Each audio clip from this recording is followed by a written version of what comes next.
एक बार एक सम्राट के बूढ़े वजीर की मृत्यु हो गई। वजीर बहुत बुद्धिमान था, लेकिन उसकी अचानक मृत्यु हो गई। इसीलिए अब एक नए मंत्री की तलाश शुरू की गई। साम्राज्य बहुत बड़ा था, इसीलिए उसे संभालने के लिए एक बुद्धिमान और दूरदर्शी वजीर की आवश्यकता थी।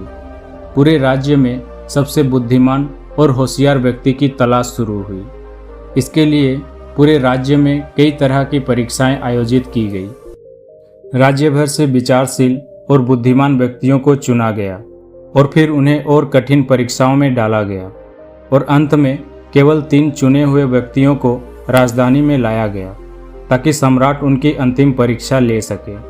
उन तीनों को महल के एक कमरे में रखा गया और सम्राट द्वारा स्वयं घोषणा की गई कि कल उनकी अंतिम परीक्षा ली जाएगी और जो उत्तीर्ण होगा उसे राज्य का वजीर घोषित किया जाएगा। कल सम्राट कौन सी परीक्षा लेने वाला है, पूरे शहर में इसकी चर्चा होने लगी। सम्राट एक बड़ी अजीब परीक्षा लेना चाहता था। कल सुबह उन तीनों को महल के एक बड़े से कमरे में बंद कर दिया जाएगा और उस कमरे के दरवाजे पर एक बड़ा सा ताला लगा दिया जाएगा। वो ताला उस राज्य के कारीगरों, गणितज्ञों और इंजीनियरों ने बनाया था। उस ताले की कोई चाबी नहीं थी। कानून पर केवल गणित के कुछ अंक लिखे थे और उन अंकों में कई पहेली छिपी थी। जो उस पहेली को सुलझा लेगा वो उस ताले को खोल पाएगा। धीरे धीरे ये बात उन तीनों तक पहुंच गई कि कल उन तीनों को एक कमरे में बंद कर दिया जाएगा और वहां एक ताला लगा दिया जाएगा। इसकी कोई चाबी नहीं है, बस उस ताले पर गणित के कुछ अंक उकरे हुए हैं जिसमें एक पहेली छिपी है। तीनों में से जो भी उन अंकों का उपयोग करके पहेली हल कर लेगा और सबसे पहले दरवाज़ा खोलकर कमरे से बाहर आ जाएगा उसे वजीर बना दिया जाएगा। ये सुनकर तीनों में से 2 बाजार की तरफ भाग गए और जितना भी गणित की किताबें ताले के बारे में मिल सकी वो सब ले आए और उनका अध्ययन करने लगे। लेकिन तीसरा सबसे अजीब था।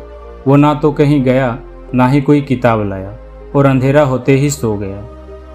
बाकी दोनों ने सोचा कि शायद डर के कारण उन्होंने परीक्षा नहीं देने का फैसला किया है, या शायद ये विश्वास नहीं करता कि जो खबर सामने आई है वो सच है। लेकिन फिर भी उन्होंने कोई मौका छोड़ना ठीक नहीं समझा, क्योंकि ये जीवन में एक बार मिलने वाला अवसर था। वे पूरी रात जाग कर किताबें पढ़ते रहे। ताला विज्ञान से संबंधित जो भी साहित्य उन्हें मिला उन्होंने सब पढ़ लिया। जब सुबह हुई तो तीसरा व्यक्ति उठा। उन तीनों व्यक्तियों को सम्राट के सामने पेश किया गया। वहां उन्हें पता चला कि ये अफवाह सच थी। उन तीनों को एक बड़े कमरे के अंदर बंद कर दिया गया जिसके बाहर कुछ गणितीय अंक अंकित थे। सम्राट ने कहा, तुम तीनों में से जो भी इन अंकों में छुपी पहेली को हल कर लेगा वही दरवाज़ा खोल पाएगा, और जो दरवाज़ा खोलकर सबसे पहले मेरे पास आएगा उसे मैं अपना वजीर बनाऊंगा। मैं तुम तीनों का बाहर इंतजार करता हूँ। यह कहकर बादशाह चले गए। रात भर पढ़ाई करने वाले दोनों व्यक्ति अपने कपड़ों में कुछ किताबें छिपाकर लाए थे। उन्होंने दरवाज़ा बंद होते ही वो किताबें निकाली और ताले पर लिखे नंबरों को एक कागज़ पर लिखकर उनका हल ढूंढने लगे। लेकिन तीसरे व्यक्ति ने कुछ नहीं किया। वो आंखें बंद करके कमरे के कोने में चुपचाप बैठ गया। उसे बैठा देखकर वे दोनों हंस पड़े और ताना मारते हुए बोले, क्या तुमने हार मान ली है? कुछ करो तो कुछ होगा। उन्हें लगा उसने हार मान ली है। वो डरा हुआ है और वो कुछ भी आजमाना नहीं चाहता। लेकिन उसका मन शांत था। स्थिरता उसकी आंखों में झलक रही थी।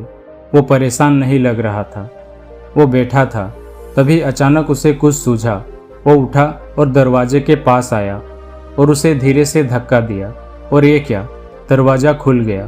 वो कमरे से बाहर चला गया। लेकिन वो दोनों व्यक्ति अपने किताबों में ही डूबे रहे। उन्हें पता भी न चला वो तीसरा कमरे से बाहर जा चुका है। उन्हें तो पता ही तब चला जब सम्राट उस तीसरे व्यक्ति को लेकर अंदर आया और कहा, बंद करो अपनी ये किताबें। जिसको बाहर जाना था वो तो पहले ही बाहर जा चुका है।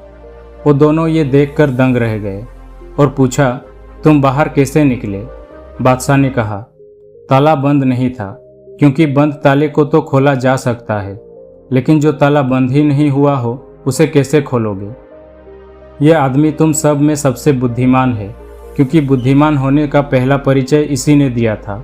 ताले पर लिखे नंबर को हल करने से पहले वो ये पता लगाने की कोशिश करता है कि ताला बंद है या नहीं। असल में वो आदमी ज़्यादा चतुर होता है जो किसी भी समस्या को हल करने से पहले ये जांचता है कि वो जो हल करने जा रहा है वो वाकई में समस्या है या नहीं। तो ये आदमी हमारे राज्य का सबसे चतुर व्यक्ति है। हम उसे अपना वजीर नियुक्त करते हैं। तो दोस्तों, इस कहानी से ये सीखने वाली बात है कि जब भी हमें लगे कि हमारे सामने कोई बड़ी समस्या है तो उस समस्या का समाधान ढूंढने की जल्दबाजी में घबराने की बजाय हमें शांति से सोचना चाहिए कि मुझे क्या समझ में आ रहा है, असल में समस्या है या नहीं, या असली समस्या कुछ और है जो मुझे अभी तक दिखाई नहीं दे रही। आशा करता हूँ आपको वीडियो ज़रूर पसंद आई होगी। अगर पसंद आई होगी तो चैनल को सब्सक्राइब ज़रूर करें। धन्यवाद।